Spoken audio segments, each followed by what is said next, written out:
Salut les Topiens, j'espère que vous passez de belles fêtes. Attention, surprise, aujourd'hui nous allons parler de quoi? De Disneyland Paris, comme à chaque fois sur cette chaîne. 2022 va être une année très chargée pour les fans Disney français. On en reparlera d'ici quelques jours. Et en ce moment, Disneyland Paris, c'est un chantier à ciel ouvert. D'abord dans le second parc, dans le cadre de l'extension des Walt Disney Studios. Mais ces derniers temps, c'est surtout un chantier au niveau de l'entrée du parc où va pouvoir débuter la rénovation d'un des hôtels Disney les plus connus, le Disneyland Hotel. On en avait parlé il y a quelques temps sur la chaîne. Le Disneyland Hotel, il va changer de thématisation. Il va abandonner sa thématisation intérieure qui était focalisée sur l'univers victorien de Main Street pour adopter une thématisation qui lui collait à la peau, alors que pourtant ce n'était pas celle-là, c'est-à-dire une thématisation autour des princesses. Car beaucoup de visiteurs pensaient que ce Disneyland Hotel était un château et que c'était le château de la Belle au Bois dormant. Et puis peut-être aussi pour rendre cet hôtel plus commercial et plus rentable, il va désormais adopter une thématisation axée sur l'univers des franchises Disney et des princesses Disney. Les chambres et les suites seront désormais inspirées de l'univers de La Belle et la Bête, Cendrillon,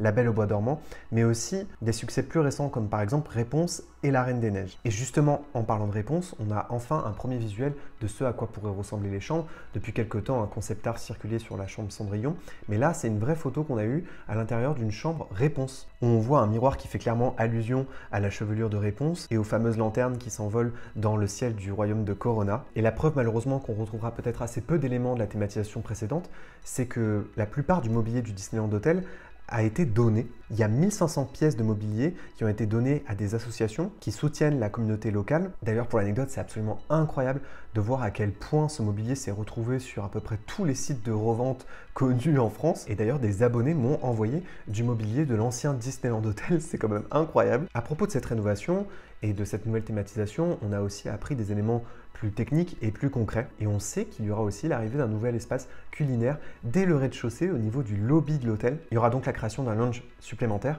pour que les visiteurs puissent se restaurer en toute tranquillité. Bien entendu, ils ne vont pas modifier l'aspect externe de l'hôtel puisqu'il faut quand même garder une cohérence visuelle avec Main Street qui est complètement liée à cet hôtel. On parle quand même d'un hôtel qui est dans le parc et qui est le premier vrai élément de thématisation du Disneyland Park. Donc la façade victorienne, qui avait bien besoin de rénovation, va conserver son apparence initiale. Les porches victoriens situés dans les Fantasia Gardens vont eux aussi conserver leur thématisation. Je croise les doigts pour qu'on n'abandonne pas la thématisation du Fantasia Garden et des personnages Fantasia à l'entrée du parc. L'entrée de Disneyland Paris est la plus belle entrée selon moi des parcs Disney pour un Magic Kingdom et j'espère que jamais ils ne la toucheront pour y ajouter les princesses. C'est pas du tout l'esprit de cette entrée à l'origine.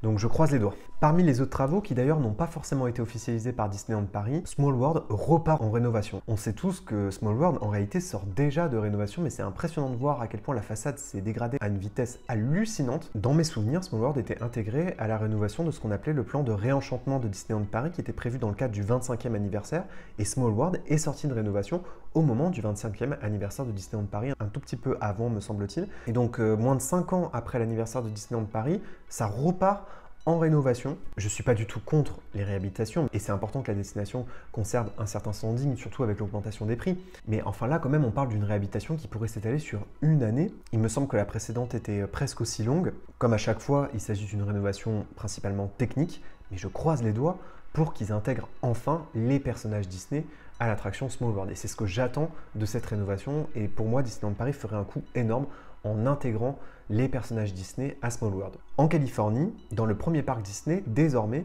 les thématisations Disney sont mélangées à l'univers de Small World. Donc il y a des personnages qui sont intégrés aux différents pays de Small World. Selon moi, c'est une très bonne idée d'intégrer les personnages Disney à l'attraction et ça avait beaucoup dérangé les fans californiens à l'époque parce qu'ils estimaient que c'était pas le parti pris de base de l'attraction Small World qui n'avait rien à voir avec les classiques d'animation. Comme la plupart d'entre vous, je suis d'une génération qui a grandi avec les classiques d'animation des années 90 qui ont été vraiment les premiers classiques à assumer vouloir s'intéresser à d'autres cultures. Vous le savez, je suis un grand fan de Mulan, mais il y a aussi bien sûr des films comme Aladdin, Pocahontas, plus récemment Lilo et Stitch, Raya et le Dernier Dragon, tous ces classiques d'animation qui se sont éloignés du concept de base des classiques d'animation qui consistait à adapter les contes européens.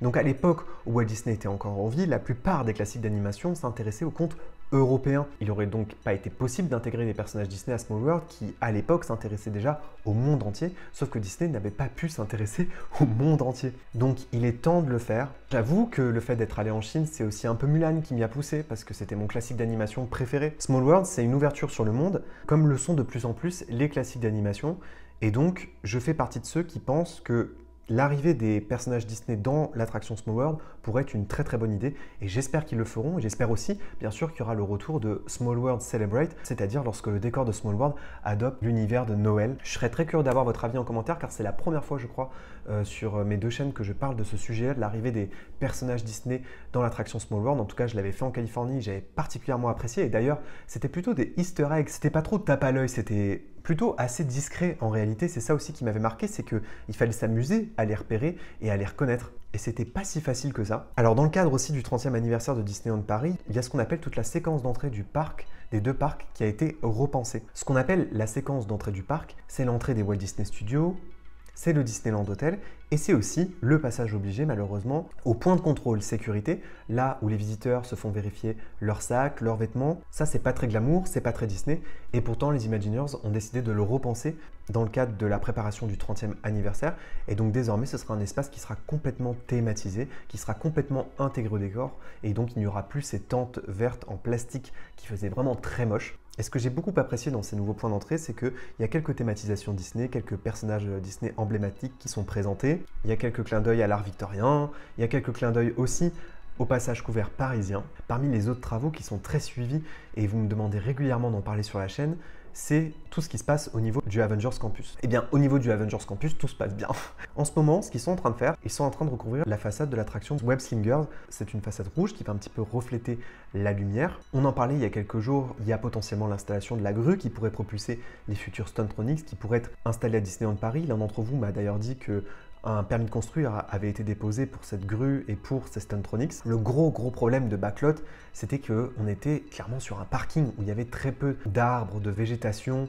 Et donc l'objectif de ce Avengers Campus, encore plus que la version californienne de ce campus, c'est d'y intégrer beaucoup plus de végétation. Ça, Disneyland Paris l'avait déjà expliqué. Ce que j'ai noté cependant, c'est qu'ils vont aussi végétaliser une partie de l'ancien bâtiment Disney Channel, signe que peut-être ils ne modifieront pas cette thématisation, ce qui est dommage puisque du coup quand vous serez face à l'entrée du Avengers Campus, il faudra se retrouver, je pense, au niveau du restaurant Ant-Man pour être à 100% immergé dans le campus, alors que j'avais espoir que cette façade soit un jour intégrée au Avengers Campus, peut-être d'ailleurs qu'elle le sera dans une seconde étape, mais en attendant, ils ont positionné des arbres pour camoufler cette façade. Et puis la façade circulaire de l'ancienne attraction Rock'n'Roller Coaster a elle aussi été installée et ils installent aussi à l'intérieur des LED puisque la façade sera éclairée de jour comme de nuit. C'est ce que suggèrent en tout cas les concept art. Et donc cette façade circulaire qui avance beaucoup plus loin que la précédente façade sera l'entrée de la nouvelle attraction Jukebox. Et là aussi, beaucoup de végétaux vont être installés pour aider à l'immersion. Voilà les topiens, j'espère que ce petit point de travaux vous a plu. On se retrouve dans quelques jours en 2022 pour continuer à parler des actualités Disney. D'ici là, n'oubliez pas que vos rêves sont éternels. Bye!